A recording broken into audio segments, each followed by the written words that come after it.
essentially you have to play a lot of games if you ever want to be rich. This Marquee Dragon video is sponsored by Shattered Crystal, game codes and items. Hello, I'm Marcus Eichenberry from MarqueeDragon.com, and today I've got Scott, and is it Steinberg? That it is, yes. Wow, I got it right the first time. Congratulations. Yes, yes. So now, you wrote a book. I did. And the title really caught me. It said something about playing games and making a lot of money. Yeah, rumor has it, get rich playing games. It's oddly enough, it's a little bit of a misnomer because a lot of times you'll get rich making games, making content for the games, or selling content that's around the games. Or going totally broke. Of course, you can go pro as well and play, so you can play them. But it's interesting with apps and everything now. It's a lot more fun. You can make your own games as well. You can create your own Flash titles that can play in an online browser. Really, it's more of a career guide that tells you how to get in the industry, what to do, and you know, there's an average salary. The last survey was about 70 grand is what developers make, so not too shabby, not Donald Trump money. No, but if you apply some other tricks. It's pretty good money, unless you live in downtown San Francisco or LA or something like that. Then you can buy a bus ticket and a hamburger. Right, right. Yeah. And have a pet hamster. Oh, yeah. Well, no, because you have to feed those regularly, and I'm not even sure you can get by on that. At 70,000, he's going to have a cheap wheel, and you know, poor guy is going to die of shame. So, basically, it outlines, you know, the development of games. It's not necessarily playing games to get rich, it's the making of games. Is that right? Well, part of it. So what I mean by that is essentially you have to play a lot of games if you ever want to be rich as part of the industry, because you need to understand them. You need to understand what makes them great and how to apply yourself, whether that is selling virtual goods, whether that is making your own apps, your own games for distribution on Xbox Live, WiiWare, PlayStation Network, whether that's becoming a part of a company and working your way up to director or producer or head of your own firm, because it all has to start with the genesis of knowing games inside out, and of course knowing where the opportunities are. And knowing where fun is. Yeah. If the game's not fun, it doesn't go anywhere. That's right. Find the fun is my mandate. Yeah. Of course, finding a paycheck doesn't hurt either. Absolutely. And interestingly, a lot of what the book goes into is some of the most famous guys in the business, whether you're talking about Miyamoto, Wright, Sid Meier, even John Romero, famous for other reasons, they will tell you what they did to work their way up from being fans to actual professionals who seem to be doing okay for themselves. So did most of them appear to just start out as players that really had a passion, and then they turned that into money somehow? Yeah, inevitably all were players. That's the beauty of this. And the funny part is... That's my my story. Well, so as I recall, you do real transactions, right? Virtual goods. We started out in the secondary market selling virtual houses, swords, and stuff like that for Ultima Online. Okay, and rumor has it that can be a pretty decent business. It was. Well, it's one of many, yes. Well, many things were decent businesses, but the rules are being rewritten, and I think that's the really neat part is, a lot of these guys, the famous guys, when you talk to them, when they broke in their day, tremendous barriers to entry because you had to know somebody who knew somebody. It was a small industry, and a lot of people wanted to see a resume, but how do you get credit if you don't know how to break into the industry to begin with? Nowadays, you can jump online, there's millions of fan-made projects, you can get involved in communities, you can start your own blog, you could even be, you could be publishing your own magazine. Yes, you could be self-published, just a one-man crew, and get started that way. Exactly. You can make a video series. I mean, look at what Yahtzee did with zero punctuation. He doesn't seem to be doing too badly for himself. A lot of people know the name, a lot of opportunities open up. Don't know what he's making these days, so hopefully maybe he'll chime in at some point. But I do think there's a lot of opportunities there, whether you're creating games, whether you're creating content around them, whether you're making mods. A lot of the guys who are making very successful mods now started out as players. People who work at Harmonix making Guitar Hero.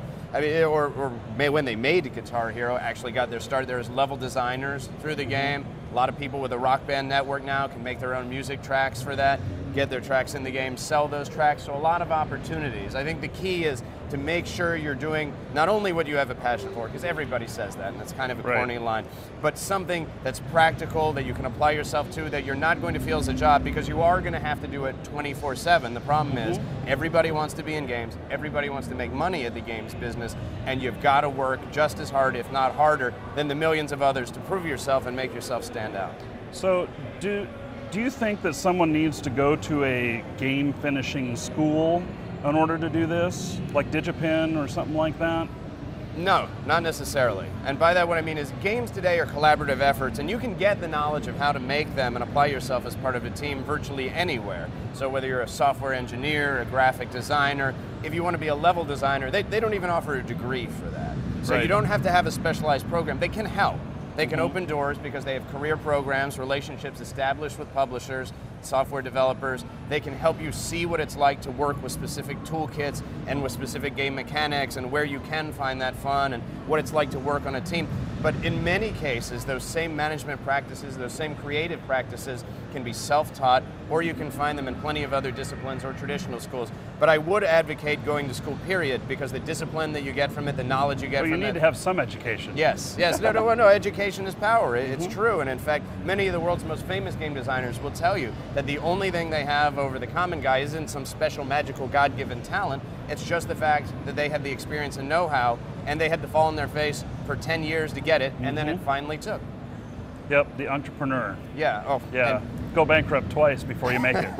Yeah, and I think a lot of people, that's one of the misconceptions. They hear the whole get rich playing games, be an entrepreneur, and they think, hey, this is going to be sexy and it's going to happen overnight. Let me tell you, entrepreneurialism, it shouldn't be romanticized. What it is pure problem solving, being willing to get punched in the face 63 times, get up from it every time, and learn from each mistake, because really what it means is going to war against the world, thousands of other competitors, many of whom are much better qualified to do the job with less resources, and oftentimes having to be your own advocate. So getting rich playing games is not easy. It certainly isn't going to happen in a span of days, although it could if you're lucky and you happen to win some $1 million raffle. Yeah, or you strike magic right off the bat, Exactly. which does happen sometimes. Exactly, or perhaps you've got a Second Life empire which suddenly springs up. Although, who knows if that'll even be around, hence.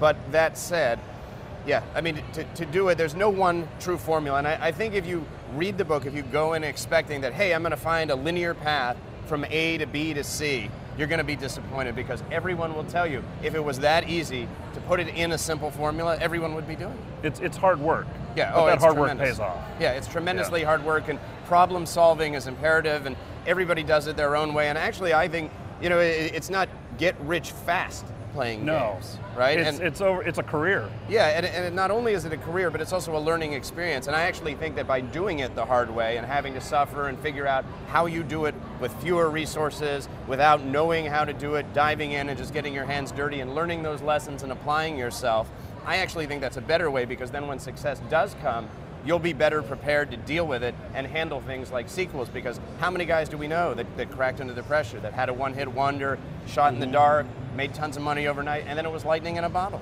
Yeah, well, and that can be, you can make the same correlation with music.